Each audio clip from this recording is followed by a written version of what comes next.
Siwmai, heddiw rydym yn crwydro'r strydoedd y Bargoed mwyn darganfod storïau gan y cyhoedd.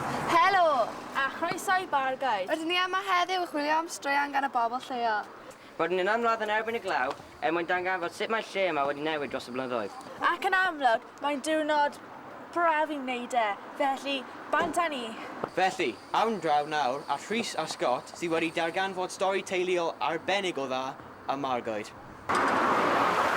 How long have your family been working in Bargoed? Well, my dad's had the carpet business with my uncle for 26 years now. My mum also runs a wedding dress shop for 23 years. And recently my cousin has opened a jewellery and accessory shop in the last year now. So they've seen quite a few changes going on in Bargoed. So it's quite nice, really. It's like almost like a family little mafia taking over Bargoed, really. What stories can you tell me from this area about when you were younger? I think the main one is with St Marches. All of the churches and chapels would get together and we'd march through Bargoed in our new clothes and go back to our own churches and chapels for tea and then go up the park for games. Then in the summertime we'd all board a train from Bargoed to Barry Island for the day. In your eyes, how has Bargoed changed over the last few years? Tremendously.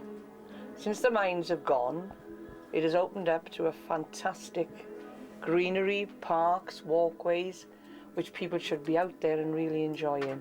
So you think these new things that are kind of boosting Bargoed's image? Well, eventually they will. Once the regeneration scheme is finished in Bargoed, which fingers crossed, everything is going to plan, I think Bargoed will be put back on the map as a wonderful shopping centre once again.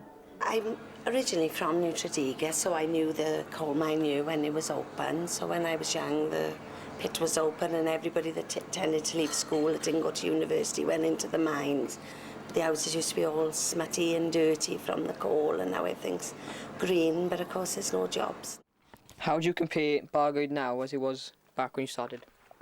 Well, I started in Bargoed before we had this shop here in George St Jones's in the bottom of town, and then Bargoed was the hub of the valley because it was built around the mines, and that's where most of the economy came from then. It's looking a lot greener now that the pits have gone.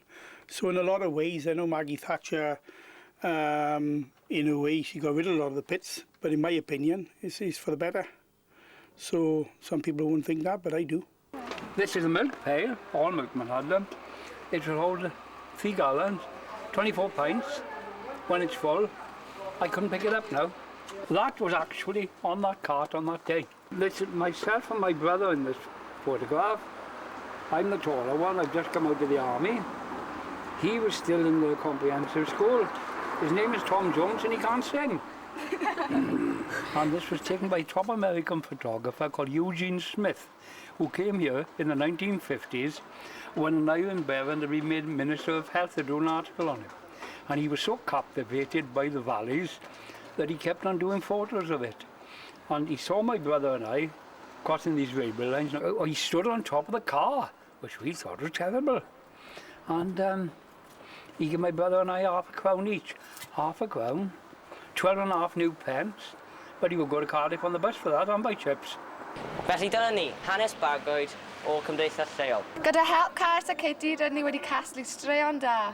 Rydym wedi casglu nifer o straeon sydd yn adlewyrchu newid yn yr ardal hon. A nawr rydyn ni'n mynd i cyrraedd nhw yn y caffi am cacen.